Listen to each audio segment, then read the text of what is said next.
You've never had it so good.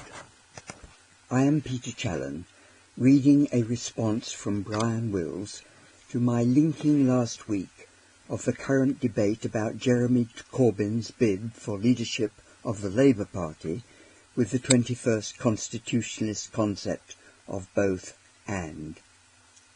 Clearly, protagonists in these discussions are agonisingly aware that the choices they are now required to make concern both the future governance of the United Kingdom and the political aspirations of huge numbers of voters who feel cheated by the results of the last election. And everyone, whether directly involved or not, can see what the agony really is. Our current version of representative first-past-the-post democracy is not fit for purpose, because it is incapable of reconciling fairly the exercising of political power with the good of the people as they themselves perceive it. That is why, in addressing supporters of the Constitutionalist initiative, I have titled this podcast, You've Never Had It So Good. Corbyn's stirring of the Westminster pot, revealing the realities of its malfunctions, means that voters are currently more receptive than ever before to consider radical alternatives. So now is an excellent time to be an activist, volunteering one's time and energy for change in British politics. But, as 2015 constitutionalists, how do you begin to publicise the attractive alternatives contained in the manifesto and the charter?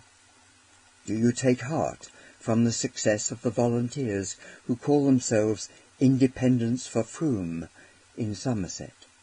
Here, as reported in the booklet Flat Pack Democracy, a group of local residents took control of their town council and set about making politics relevant, effective and fun. In the belief that such an achievement can be scaled up to national level, do you accept the invitation in the Constitutionalist website to be an activist and, I quote, become a speaker for your town or neighbourhood, become an impartial candidate for the next election, start a demo cafe? Do you support the principle that both representative democracy and direct democracy are required, working in self-organising systems now being developed?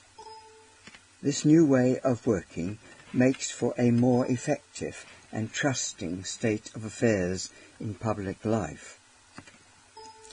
Are you prepared to campaign for a written constitution based on a living charter of governance principles, and participate in an incremental, imperfect process of evolving a people's political economy of trusteeship in harmony with nature, through the movement of trustees all? These are challenging questions, of course, and cynics will criticise such a project as likely to end in tears, based on the evidence of hundreds of similar initiatives that have failed through infighting and recrimination because a clash of egos has obscured or distorted the original vision. But constitutionalists have two significant built-in strengths. One is enjoyed by volunteering organisations with proven staying power, such as the Transition Movement and Amnesty International. These organisations understand the need to seek out and encourage participants with skills as facilitators, who are sensitive to people and situations, and who encourage involvement, and who thus help their organisations develop their own ways of working, similar to that which the Independents for Frome found to be necessary before their campaign could become effective. The other great constitutionalist strength is having nothing written in stone, but at the same time having a clear vision of its aims. Hence those words in the website such as a living charter and an incremental, imperfect process in the evolution of a people's political economy and the creation of a constitution. Competitive egos clearly have no role in such discussions, nor in any organisation which, as Frederick Laloux suggests, is like a living system, where all participants benefit if they listen to where the organisation wants to go. So, if in your next chat with friends and neighbours about Corbyn mania, you agree the choices on offer are virtually impossible to resolve, has not the moment arrived to set up a demo cafe and invite them to explore the far more real politics offered by 2015 Constitutionalists? Thank you, Brian, for your own contribution.